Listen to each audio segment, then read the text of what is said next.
This week, we recognize the day of passing of Rabbi Yitzchak Luria, or famously known by his acronym, the Arizal. The Arizal, he lived in the city of Tzvat in the 16th century. And he is famously known for his incredible contribution to the teachings of Jewish mysticism, Kabbalah.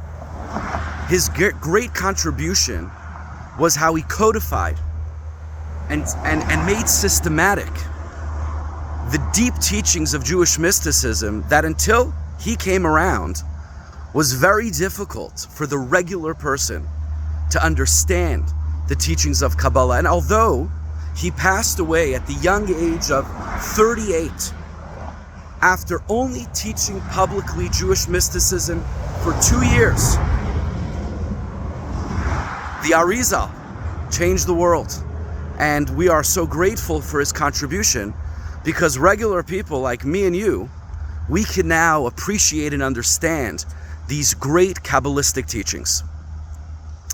One of his contributions is that he added one line in the prayer book, in the Siddur, in the Jewish liturgy. And his addition was so well received that today in every single Jewish prayer book, it is now included. What is it?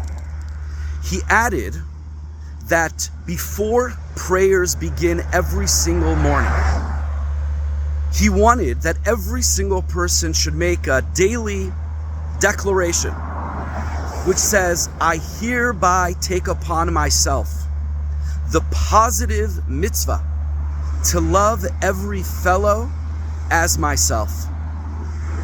Think about it. A great mystic, a great spiritual individual,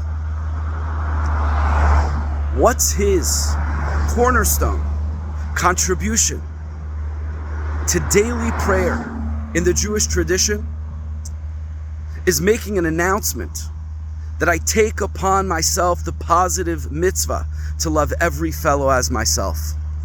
Why would this be the contribution of a mystic? Why would this be the contribution of a person who's soulfully in tune with his life, his relationship with God? And my dear friends, it's only someone who is soulfully in tune could appreciate starting prayers with this declaration. You see, there are two ways that people interact with other people.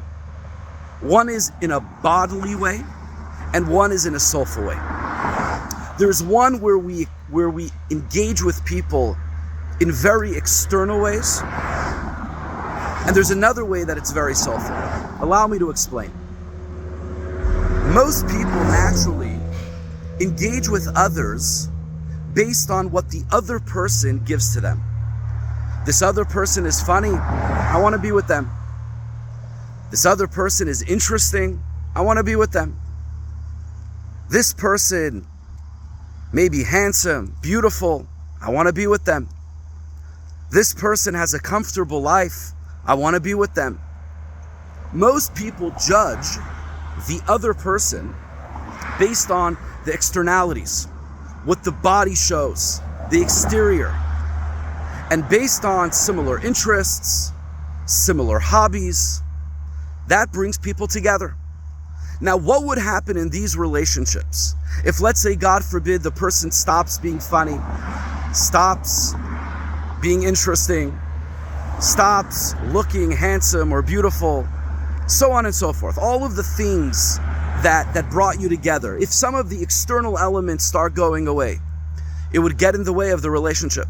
At the end of the day, a relationship that's based on the body is a limited relationship. It's only going to last how long those elements that are keeping you together are there.